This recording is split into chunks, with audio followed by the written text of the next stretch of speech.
Hi, I'm Viviana, and I hope everybody's doing good with their finals. I know it can be a little stressful, but we'll get through it.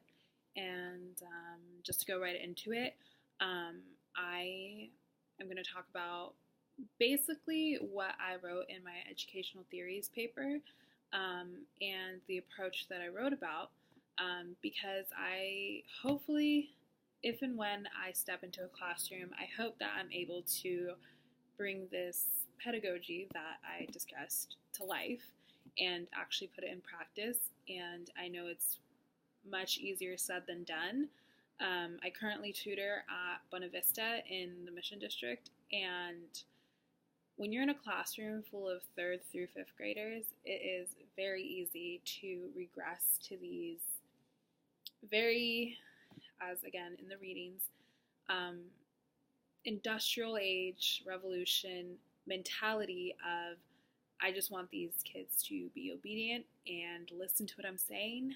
But I've found that this next generation of students, at least what I've personally encountered, they are so vocal and they tell us, when I say us, my colleagues, they tell us what they need um, or what they want. And I mean that in the sense that they tell me I need a break. I need a 2-minute break. I can't think of ideas right now.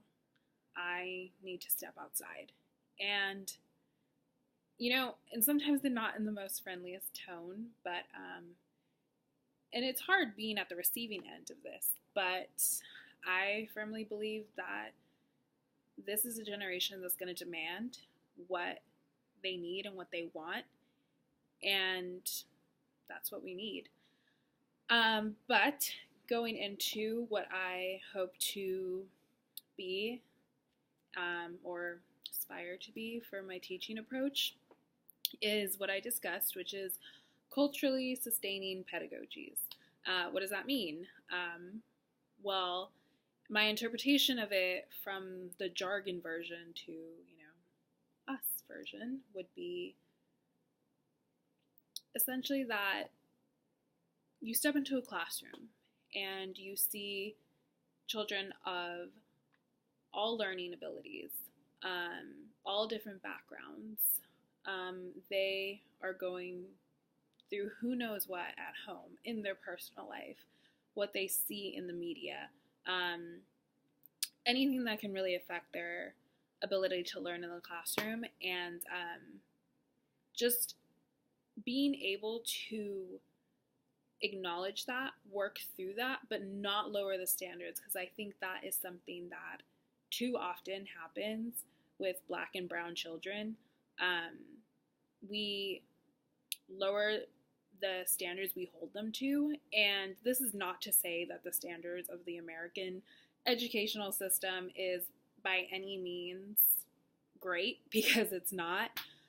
But as a person of color myself, I definitely feel that representation within the classroom is important, and by that I mean seeing themselves in their educators, seeing themselves in the history they learn, in the literature they read. That's very important, because I am a firm believer that this American educational system was not meant to include differently abled folks, people of color, indigenous folks. It was not made for us. And we have a long way to go for full inclusion. And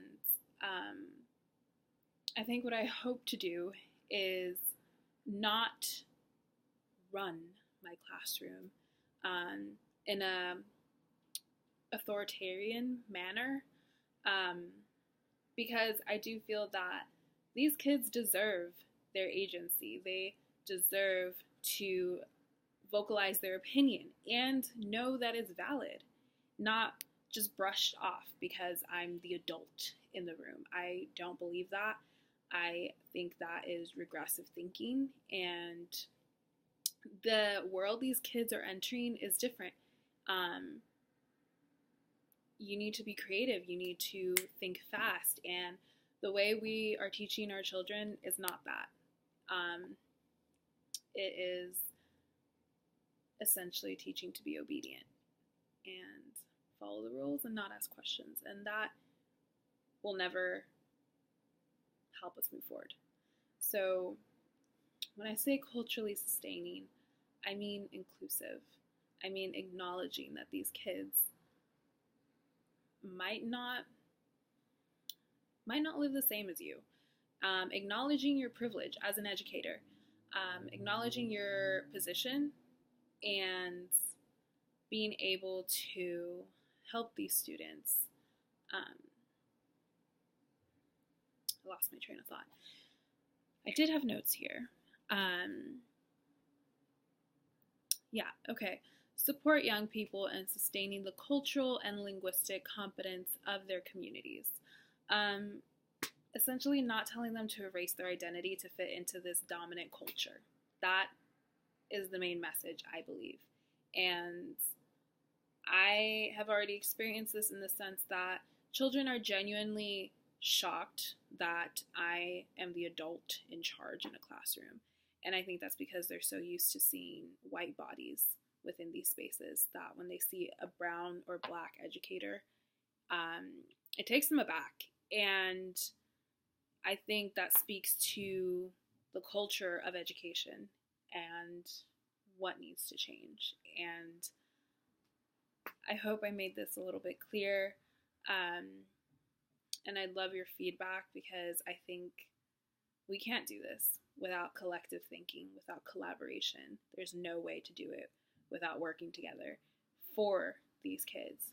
Like, our own pride aside on what we think is best in teaching, whatever teaching will help the student have agency, know their opinion is valid, and that it matters, that's top priority in any classroom, anywhere.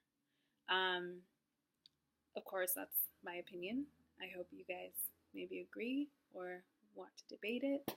I think that's it for my video. Good luck with your finals, and let me know what you think.